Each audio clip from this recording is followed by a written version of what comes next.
Toll Samajwadi party के गौरीगंज से विधायक राकेश प्रताप सिंह ने विधानसभा के विधायक पद से इस्तीफा दे दिया है। हमारे साथ ज़्यादा बातचीत के लिए राकेश प्रताप सिंह खुद मौजूद हैं। जानते हैं क्या कुछ मामला और किस वजह से उन्होंने इस्तीफा दिया। राकेश जी, आपने इस्तीफा दिया है, क्या कुछ मामला था और किन वजहों से इस्तीफा दिया? 2018-19 से अपने क्षेत्र की दो सड़कों की मांग को लेकर माननीय मुख्यमंत्री से, पीडब्ल्यूडी मंत्री से, ग्राम विकास मंत्री से, सबसे लगातार संपर्क कर रहा हूँ कि वो ग्राम विकास विभाग से PMGS-5 को सड़कें बनी थी और सड़क बनने के बाद पूर्वांचल एक्सप्रेसवे का काम शुरू हुआ। दोनों सड़क उसके पहले भी थी और उसको काम शुरू होने के बाद विभाग ने मरम्मत करना बंद कर दिया। 21 दिसंबर 2018 को माननीय मुख्यमंत्री जी निर्देश देते हैं कि 15 दिन के अंदर ये सड़कों को बना दिया जाए। ना ठेकेदार द्वारा, ना विभाग द्वारा, ना यूपीडा द्वारा सड़कों पे एक गिट्टी डाली जा रही। तो मैं आज ही जाके प्राक्कलन समिति पे बात को उठाता हूँ। प्राक्कलन समिति स्थलीय निरीक्षण करती है, निर्देश देती है कि इसको बना दिया जाए। फिर मैं सदन में बात को उठाता हूँ। सदन में 25 फरवरी को सरकार का स्पष्ट आश्वासन आता है कि 3 महीने से न्यूनतम समय में इन सड़कों को बना दिया जाएगा। लेकिन दुर्भाग्य है कि आज तक उन सड़कों पर एक गिट्टी नहीं डाली गई। 2 अक्टूबर को मैंने पूज्य गांधी जी की जयंती पर ज्ञापन भी दिया जिलाधिकारी को, जिसकी कापी माननीय मुख्यमंत्री को, माननीय विधानसभा अध्यक्ष जी को, माननीय उप मुख्यमंत्री लोक निर्माण मंत्री जी को, माननीय स्मृति ईरानी जी को, ग्राम विकास मंत्री को और अधिकारियों को, सबको मैंने कापी किया और 4 अक्टूबर को सबको कापी जिलाधिकारी अमेठी ने किया। इस 1 महीने में भी इस सरकार में बैठे शासन और प्रशासन दोनों लोगों के कान में जू तक नहीं रुकी। ना कोई कि क्या हो रहा है, आपका पत्र प्राप्त हुआ, मैं इसकी स्थिति में हूँ, और लगभग लिखा पढ़ी करते, क्वेश्चन लगाते, समिति में लगाते, लगभग 150 से 200 पेज की फाइल मेरी मोटी हो गई है।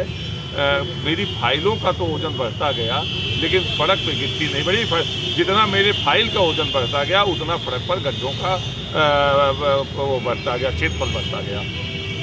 जिस तरीके से आप बता रहे हैं कि स्मृति ईरानी जी को भी दिया गया है, मुख्यमंत्री जी को भी दिया गया, उत्तर प्रदेश में गड्ढा मुक्त सड़क करने की बात मुख्यमंत्री और उप मुख्यमंत्री की सुल्तान मौर्य जी ने भी कही है। ऐसे में स्मृति ईरानी जी आप यहाँ की सांसद हैं, बड़े बड़े दावे करती हैं अमेठी में विकास के।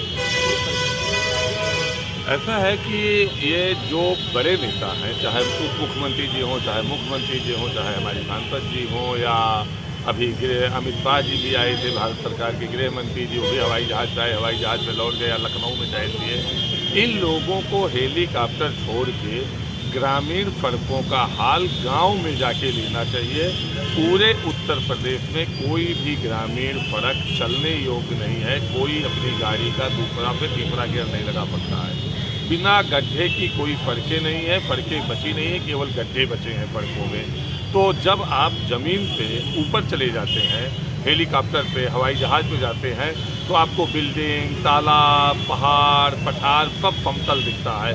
उसी प्रकार से इन हेलीकॉप्टर वाले नेताओं को सब सड़कें बराबर दिख रही हैं, अच्छी दिख रही हैं, लेकिन ये ज़मीन पर नहीं, वो आसमान पे देख रहे हैं तब उनको दिख रही है, ज़मीन पे कुछ नहीं दिखता। जिस तरीके से जो आपकी सांसद हैं स्मृति ईरानी जी लखनऊ से अमेठी तक सड़क से जाती है और गौरीगंज को लेकर काफ़ी कुछ उन्होंने दौरे भी किए थे, ऐसे में सड़क को ना बनना क्या सरकार की कुछ साजिश? मैंने 2 अक्टूबर को ज्ञापन की कापी उनको भी किया था, तो उनका भी मुझे कोई जवाब नहीं आया। अब वो गौरीगंज से लखनऊ पे गौरीगंज तक जाते हैं, तो लखनऊ से गौरीगंज तक NHI की सड़क है। NHI की 4 लेन की सड़कों की स्थिति ठीक है, लेकिन मैं ग्रामीण सड़कों की बात कर रहा हूँ, ODR सड़कों की बात कर रहा हूँ, जिला अन्न मार्ग जो होते हैं, या स्टेट हाईवे की बात कर रहा हूँ। इन सड़कों का हालत बहुत ख़राब है, मैं उनकी बात कर रहा हूँ। और रही बात स्मृति ईरानी जी का या मुख्यमंत्री जी का, या तो माननीय मुख्यमंत्री जी ने 2018 में दिसंबर में निर्देश देते हैं, माननीय ग्राम विकास मंत्री जी सितंबर 20 में पत्र लिखते हैं अधिकारियों को। इनके कहने पे अधिकारी अगर नहीं सुनते हैं तो इन लोगों को इस्तीफा दे देना चाहिए। ये अधिकारीगण लोकतांत्रिक व्यवस्थाओं को पे इनका विश्वास नहीं है, उस व्यवस्थाओं को ये कमज़ोर करना चाहते हैं। जनता द्वारा चुनी गई सरकारों में बैठे मंत्रियों और मुख्यमंत्री के आदेश को नहीं मानते हैं, तो ये बड़ा दुर्भाग्य है प्रदेश का। आगे आने वाले समय में यदि ये मांगे आपकी नहीं पूरी होती, इस तरीके से आपने इस्तीफा दे दिया है, कुछ समय बाद चुनाव में, तो क्या कुछ जनता के बीच में अगर ये नहीं मानते हैं तो मैं अभी अनशन पे हूँ, आगे आमरण अनशन पे जाऊँगा और चुनाव यहीं पे लड़ूंगा, यहीं पे नामांकन करवा दूंगा इलेक्शन एजेंट से, यहीं पे काउंटिंग करवा लूँगा। इस सरकार को हटा के और समाजवादी पार्टी की सरकार को बना के यहाँ पे उठूँगा। बहुत बहुत धन्यवाद हमसे बात करने के लिए। थे राकेश प्रताप सिंह जो गौरीगंज से विधायक हैं, इनका साफ तौर पर यही कहना है कि अभी अनशन पर हूँ क्योंकि सरकार जो है वो लगातार इनके प्रयासों के बाद से वहाँ पर सड़क का निर्माण नहीं करा रही है। लखनऊ से ग्लोबल वॉइस के लिए आप